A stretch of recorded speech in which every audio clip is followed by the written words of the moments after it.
एक समय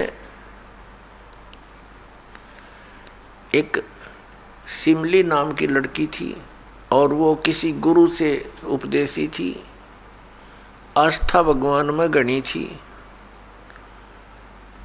और प्रारंभ से ही ये ऐसा रहा है कि जगत और भक्त का आपस में मतभेद बना रहा, और जिस कारण से भक्तों को बहुत कठिन यातनाएं सहन करनी पड़ी। संसार की रीतियां, सांसारिक जो परंपराएं हैं, वो यहाँ इस काल के जाल में रहने के लिए व्यवस्थित है, एक व्यवस्था है। और जो लोग परमात्मा से परिचित नहीं है वो इसी में, इन्हीं में व्यवस्थित है। उस लड़की की बहुत आस्था थी। नगर के बाहर एक साधु का आश्रम था। वो लड़की उस महात्मा को आहार करा के आती थी, उनकी सेवा भी करती थी और शाम के समय अपने घर आ जाती थी। कुल के लोगों ने, परिजनों ने बहुत कुछ प्रतिबंध लगाए, लेकिन लड़की नहीं मानी। उस सिमली का एक भाई था,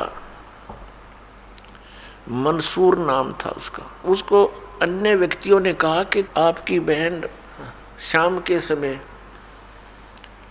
और गैर टाइम को वक्त जाती है संत के आश्रम में। देख ले भाई, इज्जत का सवाल है। और पूरे नगर में चर्चा चलती है अपनी बहन को बनाकर। अब मंसूर ने सोचा भी पहले ये देख तो लूं, वास्तव में वहां उस आश्रम में ऐसा क्या है। इस दृष्टिकोण से जब उसकी बहन शाम के समय प्रतिदिन जाती थी साधु का भोजन लेकर, जिस दिन घरवाले भोजन नहीं देते थे तो वैसे जाती थी, उनकी सेवा कराती थी, कोई कपड़े धोआती थी, कुछ देर उनकी चरण दबा देती थी। अब मंसूर ने, भाई ने सोचा कि सीधा संत से बोलना अच्छा नहीं होता। साधु संत बड़े सहनशील होते हैं और सिद्धि युक्त होते हैं। अपराध के विषय में कुछ उठपटांग कहना हानिकारक हो सकता है। उसने क्या किया कि आश्रम के बाहर खड़ा हो गया और जैसी भी कच्ची पक्की कोई द्वार थी उसके अंदर कोई सुराख था। उस सुराख से वो देखने लगा। छोटा सा आश्रम था, को 100 गज का होगा, गणित करना 150 गज का, और उसमें एक झोंपड़ी डली हुई थी। संत जी बाहर बैठे थे, गर्मियों के दिन थे, चंद्रमा की रोशनी थी। तो उसने देखा कि लड़की ने जाके भोजन कराया महात्मा को, फिर बर्तन साफ किए, 1-2 कपड़ा धोआ, फिर महाराज जी के चरणों को दबाने लगी, सेवा करने लगी।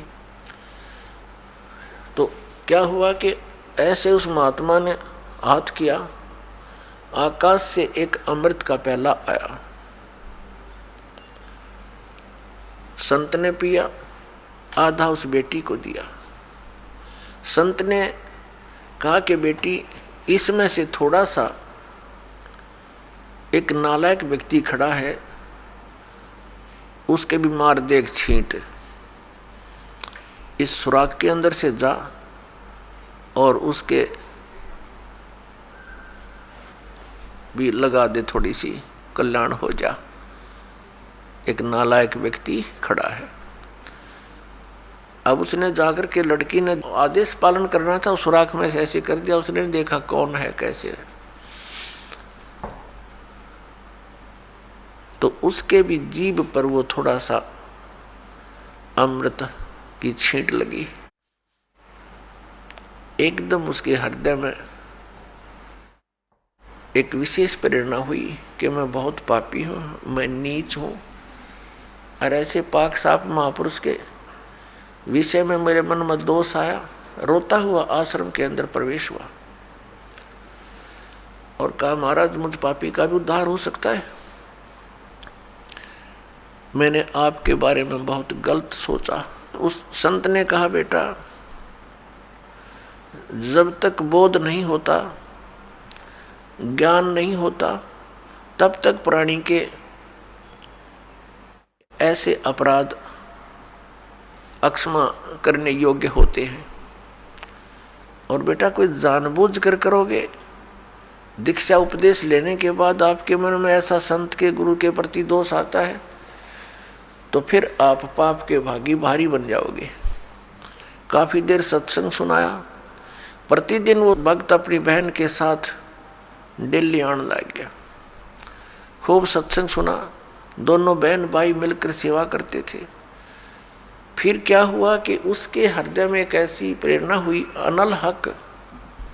उस संत ने उसको एक मंत्र दे दिया, अनल हक, कि इसका जाप किया कर। अपन आत्माओं, पिछले पुण्यकर्मी प्राणी ही परमात्मा की खोज में लगते हैं।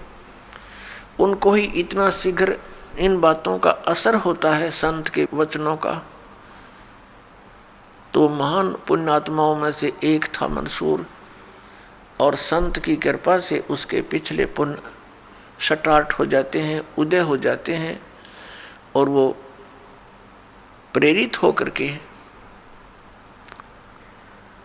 वो भक्ति प्रारंभ कर देता है। जैसे एक फॉर एग्जाम्पल, जैसे कोई कटोरी में घी डाल रखा है, उसमें एक ज्योति भी रखी है, और वो ज्योति जला रखी थी, बुझ गई, घी भी है उसके अंदर, बनी बनाई बाती भी उपलब्ध है। एक सीख लगाने की आवश्यकता है, वो जग जाएगी। तो जितने भी पुण्यकर्मी प्राणी हैं, जो भी साधु संत महापुरुषों के प्रवचन सुनते हैं, किसी भी संत के, चाहे उसने भक्ति मार्ग का कति ज्ञान नहीं, लेकिन भगवान की महिमा तो वो भी सुना ही देते हैं। तो उससे क्या होता है कि वह ज्योत जग जाती है। अब वह ज्योत तक जगेगी, जब तक पूर्व जन्म का उसके अंदर घी है यानी पुण्य है, तो वो जगेगी, प्रेरणा बनी रहेगी भगवान के पाने की। यदि आगे उसमें विधि घी उसके पास नहीं है डालने के लिए, तो वो ज्योति भी जल जाएगी और घी भी समाप्त हो जाएगा, और सारा कटोरा व कटोरी काली हो जाएगी।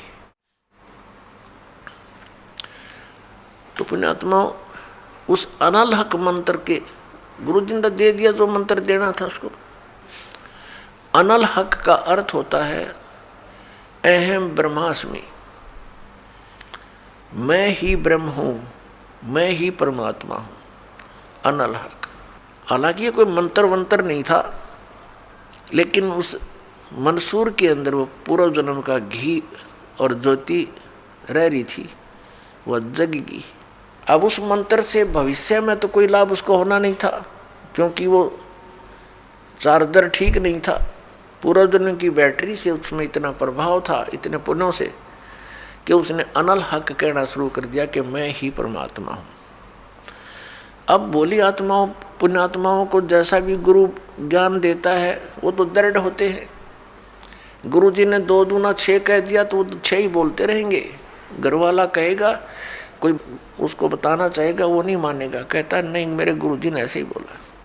तो अबोध बच्चे ऐसे ही होते हैं। इस बात का ज्ञान पूरे मुसलमान धर्म में हुआ, क्योंकि वो मुसलमान धर्म से संबंधित था, और मुसलमान धर्म ये मानता है कि जीव ब्रह्म नहीं हो सकता। वैसे तो जीव ब्रह्म हो ही नहीं सकता, ये तो अंडरस्टूड है। जीव तो ब्रह्म है ही नहीं, ब्रह्म अलग है, जीव अलग है। ब्रह्म मीन भगवान, जो जीव का भी उत्पत्ति करता है। लेकिन मुसलमान धर्म ये मानते हैं कि पृथ्वी पर परमात्मा नहीं आ सकता। वह तो 7वें आसमान में रहता है, 7वें स्वर्ग में। और कोई ये कहता है कि पृथ्वी पर परमात्मा है, वो दंड का अधिकारी है, वो भ्रमित कर रहा है, मुसलमान धर्म के विधान को बिगाड़ रहा है। इस कारण से मंसूर को बहुत बार समझाया, राजा तक बात गई। बहुत कुछ कहा लेकिन नहीं माना, अनल हक करता रहा। उसको कहा कि तू ऐसा मत बोल। अब साधु को तो कोई बोल नहीं सके था कि वो क्या मंत्र दे रहा है, लेकिन पब्लिक के अंदर जब बात आ जाती है तो वो अपना पूरा जोर शोर से विरोध करते हैं। अब क्या हुआ कि वो नहीं माना तो उसको चौराहे पर खड़ा कर दिया, बांध दिया उसको चौराहे पर। और फिर क्या कहा कि या तो तू अनल हक कहना छोड़ दे, नहीं तो तेरे पत्थर मारेंगे। उसने फिर कहा अनल हक, क्योंकि वो तो मदमस्त हो गया था, अलमस्त हो गया था। ऐसी स्थिति पूर्वजन्मों के पुण्यों से होती है, और भविष्य की भक्ति नहीं होती है तो वो नष्ट हो जाता है उस जीवन ऐसी पुण्यात्मा का। तो उसको सजा दी गई कि पूरे नगर के व्यक्ति इसको पत्थर मार मार के इसका वध करेंगे। ऐसी सजा दें ताकि और भी कोई ऐसी हिम्मत ना करे। तो सभी लाइन में आ रहे थे और पत्थर मार रहे थे, तू पापी है, पत्थर मार रहे थे, निकल जाते थे। अब उसकी बहन सिमली का भी नंबर आ गया। जब और पत्थर लगा रहे थे वो हंस रहा था, अनल हक अनल हक हंस रहा था। और जब उसकी बहन सिमली का नंबर आया वो भी लाइन में खड़ी थी, तो बहन ने सोचा पत्थर तो मैं नहीं मारूंगी, लेकिन लोक लाज में आके उसने फूल उठा लिया कि मैं फूल मार आऊंगी उसके। यहाँ ये लोग भी ना मेरा विरोध करेंगे और भाई का चोट भी ना लगेगी। उसने फूल मारा, फूल मारते ही वो रोने लग गया, बहुत बुरी तरह रोने लगा। तब सिमली ने कहा कि भाई लोग तेरा पत्थर मार रहे थे, उनके पत्थरों से नहीं रो रहा था और तू मेरे फूलते रोने लग गया। अरे ये कोई चोट थोड़ी लगी तुझे? उसने कहा सिमली ये तो अनजान थे, इनका मुझे दुख नहीं था, तू तो परिचित थी मैं किसके ऊपर फिदा हो रहा हूँ। और तेरा हाथ कैसे हो गया नालायक मेरी तरफ? तूने भगवान की तरफ हाथ कर दिया, मैं भगवान के लिए ड्यूटीड हूँ और तूने क्या समझा फिर ज्ञान को? न्यू रो रहा हूँ, तेरा जीवन बर्बाद हो गया, तूने ज्ञान समझा नहीं बहन, तेरे फूल का मुझे इसलिए दर्द हुआ, तू तो परिचित थी इस बात में। उसके बाद नहीं मरा वो पत्थरों से, कहने लगा या तो कहना छोड़ दे अनल हक, नहीं तेरा हाथ काटेंगे। उसने कहा अनल हक, हाथ काट दिया। फिर कहा दूसरा हाथ काटेंगे या बंद कर दे, अनल हक। तेरी गर्दन काटेंगे, बंद कर दे, अनल हक, काट दिया। अब उसको गाड़ा नहीं, मुसलमान धर्म में नीचे दफनाते हैं जमीन में, उसको सवा कर दिया काफिर समझकर कि काफिर जलाए जाते हैं, उनकी सोच है। और उस राख को जल में फेंक दिया कि इसका नामो निशान मिट जा दरिया में। कहते हैं वो राख भी, ऐस भी, वो बबूत भी अनल हक अनल हक अनल हक करती जा रही है। और 1000 मंसूर बनकर गलियों में घूम रहे हैं। सबने दरवाजे बंद कर लिए, टट्टी पेशाब निकल गया, लोगों का घबरा गया, ये क्या हो गया, भगवान का भगत था, ऐसा हो कर दिया इसके साथ। तो पुण्यात्माओं, अब ये ज्ञान है, तत्व ज्ञान है, इसको बहुत गहराई से समझना है, इससे कई कंसेप्ट क्लियर होंगे। अब प्रसंग तो चला है कि जिस परमात्मा के पाने के लिए और जिस लोक में जाने के लिए महापुरुषों ने ऐसी कुर्बानियां दी, तो कैसा है वो भगवान, कैसा होगा वो देश, ये अंडरस्टूड है। दूसरी बात ये है इसके अंदर कि कोई ये सोचे कि अनल हक मंत्र से उसमें या शक्ति आ गई थी, नहीं। उस अनल हक मंत्र के जाप करने वाला पूरा गांव था, नगर था, आसपास के और भी बहुत लोग थे जो वैसे उपदेशी थे, आसपास के बहुत से उनके शिष्य थे, लेकिन वो गुप्त रखते थे, सामने किसी को बताते नहीं थे, लोक लाज के कारण। तो कहने का भाव ये है कि उस एक मंसूर के अंदर ये क्यों काम कर गया और सिमली में नहीं कराया उसने। ये पिछले ही पुण्य से होते हैं पूर्ण हंस मुराद, ये पूर्व जन्म के संस्कार थे, उस मंत्र का इसमें कोई योगदान नहीं था। अब प्रसंग जो चल रहा है उसी पर हम थोड़ा सा डिस्कस करते हैं कि जिस परमात्मा के लिए इतनी कुछ कुर्बानियां संत महात्माओं ने की, तो वो कैसा है भगवान। ये तो अंडरस्टूड है कि वो कितना सुखदाई होगा, और वहाँ जाने के बाद प्राणी को कैसा सुख होगा। उसके लिए हम फिर कौन सी विधि अपनावें, कौन से ग्रंथ को सत्य मानें, किस गुरु की बात पर विश्वास करें। कोई कुछ विधि बताता है, कोई कुछ विधि बताता है, और सभी कहते हैं तुम्हारा कल्याण होगा, तुम्हें मोक्ष प्राप्ति होगी। तो उसके लिए हमने ये जानने के लिए कि कौन सा मंत्र, कौन सी विधि है, वे ऑफ वर्शिप, जो यथार्थ है। अब जो भी संत कोई मंत्र देता है तो उसके उपासक उसको यही मान लेते हैं कि यही सही है। दूसरा बताता है नहीं ये मंत्र ठीक नहीं, ये विधि ठीक नहीं। तीसरा कहता नहीं ये हमारे गुरुजी ने ऐसे बताया है, ये सही है। इसका निर्णय कैसे हो? जैसे किसी अपराध के ऊपर कुछ अधिवक्ता, एडवोकेट आपस में डिस्कस करते हैं।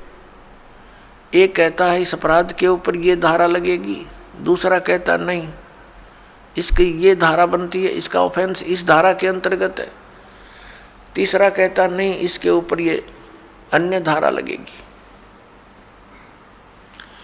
तो उन तीनों का फैसला कहाँ होगा कि कौन सी धारा के अंतर्गत ये ऑफेंस है?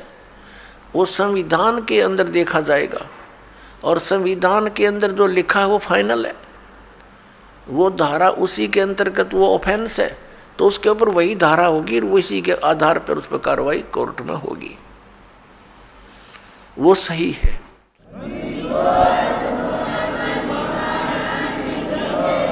सच है।